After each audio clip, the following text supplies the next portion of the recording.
Baringo Senator Gideon Moi is asking Rift Valley politicians in Jubilee to stop dragging the name of former President Daniel Moi into the 2022 succession politics.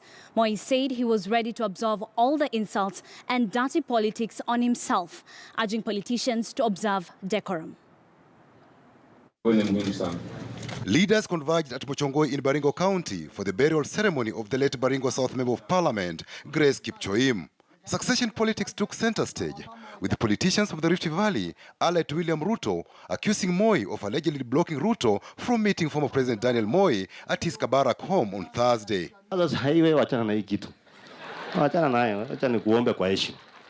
But Gideon, I urge you to leave this idea of the presidency. And I want to ask Gideon, how can you allow Raila Odinga to visit Mzee at his home and lock out William Ruto, who is the son of the soil? You have performed in a manner that we can all reward you to be the president of Kenya. And not because we love you, and you are not deputy president for Kalenjins. You are the deputy president of Kenya. Wengi wamesema yale ambayo walitaka kusema. It's not bad to speak your mind, but you should not use abusive words. And I want to urge leaders, especially from Rift Valley, to leave alone the former president out of politics. And if anyone feels to abuse, let them abuse me, not Mzee. Some politicians say one thing today and another thing tomorrow, and never stand by their words. Leaders should sell their manifestos and stop singing the name of Gideon.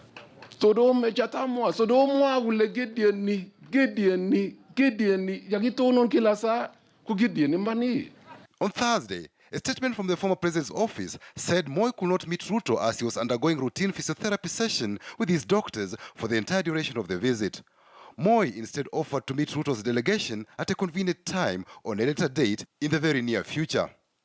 Seeing the narrative from the statement from the former president's place, and from Ruto's side, very shy to respond on that statement by Moi's office, is that it looks to me like there was no clear outright appointment with the former president. First of all, there is a private secretary who is a gatekeeper for the president, not his son. The son is not the gatekeeper of the father. There is a private secretary by the name of John Locorio, and with assistance. So one would want to know, did Mr. Locorio put on his diary the visit by the deputy president? Moi said he'll distance himself from politics since he had come purposely to grieve with the family of the late Kipchoim, but will return at a later date to spell out his agenda for 2022. At the end of the day, Mwananchi ataamua. The deputy president steered clear of politics despite MPs rattling the airwaves in drumming support for him to succeed President Uhuru Kenyatta. Ruto eulogized the late Kipchoim as a friend and great peacemaker. Ruto also read President Uhuru Kenyatta's condolence message to the family. The cruel hand of death has robbed us of a devoted leader and a mentor who you will all agree with me was a role model for many.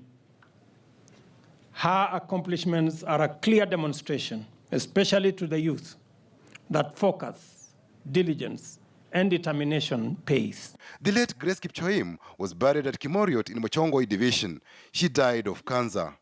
Patrick Amimo, KTN News.